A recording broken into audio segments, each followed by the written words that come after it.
L'éloquence ne veut pas dire parler comme le Mundélé. C'est pas ça l'éloquence. D'ailleurs, on parle de singer. Pour ceux qui ne le savent pas, dans singer, il y a singe. Ça veut dire que tu imites comme un singe le Mundélé.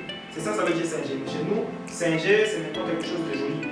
Le singer, ça veut dire que tu fais le singe. Et les silences, on a abordé ça tout à l'heure avec Durel, c'est quoi? Souvent, et ça on le retrouve chez nos politiciens ici au Congo, les ça tue la communication. Aujourd'hui, nous allons vous parler de l'inauguration des dossiers publics à Caïd. C'est très désagréable. Voilà pourquoi je parle de silence. Remplacez les E, faites l'effort de remplacer les E par des silences. C'est mieux, c'est plus propre, c'est plus professionnel.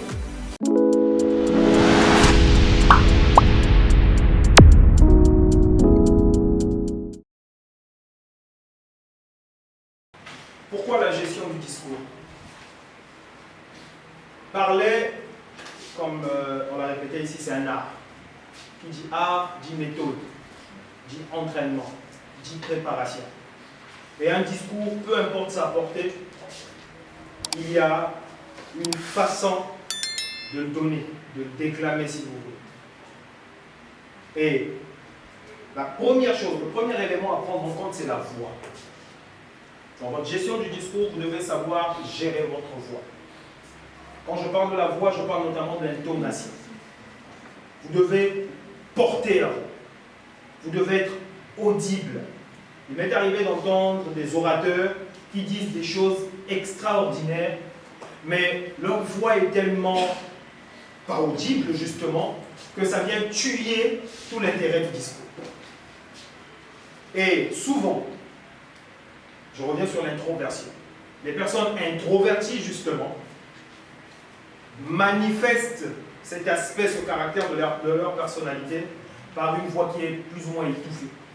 C'est une forme de gêne qui ne dit pas son nom, de honte, de timidité. Parce que ce qui est sûr, si on vous appelle pour parler, c'est qu'on vous fait confiance. Ou bien, parlez. Moi, j'ai fait partie d'une chorale à une certaine période de ma vie. Et je me rappelle qu'on nous disait qu'il faut aller au bord des rivières, aller crier. Laissez un peu les cordes vocales là et puis ça va s'ouvrir. Exercez-vous. Mais apprenez à porter. Ne criez pas, bien sûr, il n'est pas question de crier, mais que vous soyez audible. Je pense que depuis que j'ai commencé à parler, tout le monde m'entend plus ou moins bien, n'est-ce pas? C'est ça l'idée. Je ne vais pas être là à faire. Vous devez porter la voix. Ce n'est pas intéressant que votre auditoire vous relance à chaque fois pour vous dire on ne comprend pas ce que vous dites. Que votre voix porte. Ensuite, le débit et les silences, toujours dans la gestion du discours. Le débit, c'est la vitesse avec laquelle vous parlez. Ne courez pas. Vous devez être compréhensible. Et ça signifie que vous devez prendre le temps d'articuler, s'entraîner, bien sûr, mais parler de façon calme, posée, prenez le temps, soyez compréhensible. Si vous parlez trop vite, on ne comprendra pas tout. Si vous parlez trop lentement, ça va avoir l'effet inverse, vous allez endormir les gens. Donc, ayez un rythme qui est optimal, on va dire. Et les silences, on a abordé ça tout à l'heure avec Durel, c'est quoi? Souvent, et ça on le retrouve chez nos politiciens ici au Congo, les ça tue la communication. Aujourd'hui, nous allons vous parler de l'inauguration des dossiers publics à Caïd. C'est très désagréable. Voilà pourquoi je parle de silence. Remplacez les E, faites l'effort de remplacer les E par des silences. C'est mieux, c'est plus propre, c'est plus professionnel. Et c'est même plus convaincant. Au lieu de faire aujourd'hui, nous allons parler, faites aujourd'hui. Vous calmez, c'est pas la course. D'ailleurs, ça vous permet de respirer même. Parce que la partie où vous mettez le E là, vous ne vous reposez pas. Donc au niveau du débit, vous allez avoir tendance à vouloir galoper sur le mot d'après, et ça fait que vous allez avoir des grosses bouffées comme ça. Donc, je donne un mot, je respire, tu en donnes un autre, tu respires, et ça permet aussi de poser le discours. Et à chaque fois que tu donnes un mot, vous savez que tous les mots qu'on utilise, tout le monde les comprend. Et il y a des phrases et des tournures que tout le monde ne comprend pas non plus. Donc ça permet que quand tu laisses un vide, les gens ont le temps de digérer l'information. D'accord? C'est bon? La diction. Ça, c'est important. Et quand je dis tout ça, je pars du principe qu'on a fait l'effort de l'éloquence, qui est un autre sujet. Ce que Imelda nous disait tout à l'heure. L'éloquence, c'est une autre affaire.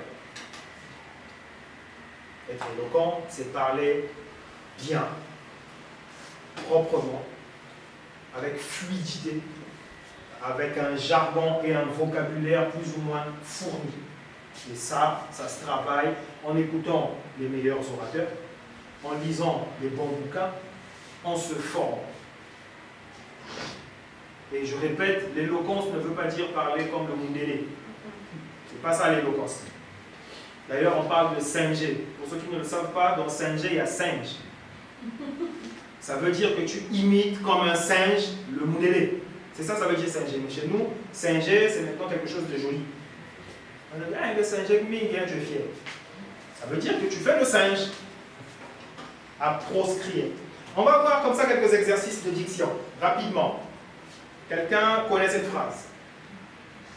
Un chasseur sachant chasser sans son chien est un bon chasseur. Pourquoi ces phrases? Vous pouvez les prendre comme exercice avant la prise de parole ou tout simplement vous exercer souvent à les répéter à la maison. Ça va permettre en fait à vos mâchoires, à votre langue ou à vos mandibules, je ne sais pas les humains, non, les mandibules. On en a, super, quelqu'un qui connaît l'anatomie ici. D'être préparé à articuler. Parce qu'il y a des gens qui ont des problèmes d'articulation. Et ces exercices-là permettent en fait à votre bouche, à vos mâchoires de s'adapter à la prononciation de certains mots. Un chasseur sachant chasser sans son chien est un bon chasseur. Vous prenez ces petites phrases-là, vous les répétez d'abord lentement, ensuite vous accélérez. Un chasseur sachant chasser sans son chien est un bon chasseur. Un chasseur sachant chasser sans son chien est un bon chasseur. Ainsi de suite, ainsi de suite. Qui veut essayer?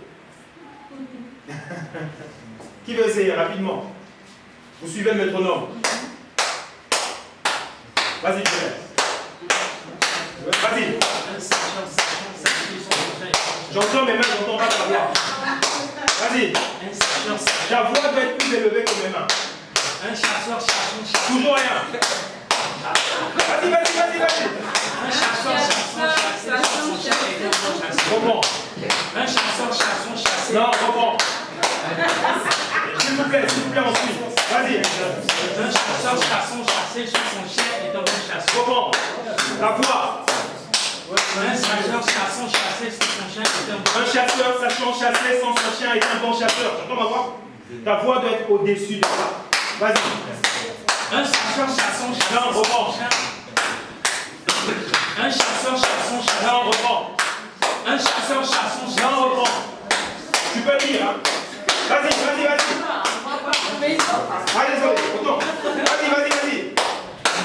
Un chasseur chassant. Non. Un chasseur sachant chasser sans son chien est un bon chasseur. Super, vas-y. Un chasseur sachant chasser son chien. Non. Vas-y. Un chasseur sachant son chien. Sachant son chien. Vous voyez ce petit exercice-là? Il y a plusieurs choses en fait. C'est un petit package de tout ce qu'on vient de faire. L'intonation, la prononciation, le débit. C'est très important. Parce que, pourquoi je t'appelle les mains? Pour plusieurs raisons. La première, c'est pour que tu puisses prononcer des mots difficiles à un rythme assez régulier et rapide. Et ça te permet de travailler justement tes mâchoires et tout le reste. Je fais ça aussi pour te donner le temps que ta voix ne soit pas en deçà du son que produisent mes mains. Ça te permet de travailler justement, si tu veux, voilà, la force vocale, si tu veux, exactement. D'accord? Et aussi, dernier élément, pourquoi je fais ça? Tu peux te retrouver dans un environnement où il y a un tollé pas possible, c'est toi qui as la parole, mais les gens ils font comme s'ils ne te calculaient pas. Mais il faut que tu réussisses à imposer ton autorité. Le fisc fixe exprès chaque taxe fixe excessive exclusivement au luxe et à l'exquis. Elle est bien celle-là. Quelqu'un, un volontaire? Vas-y, vas-y. Non mais vas-y, essaie.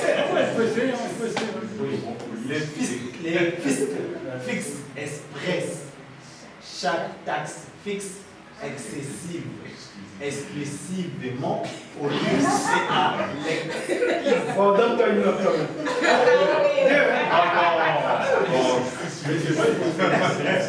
D'accord?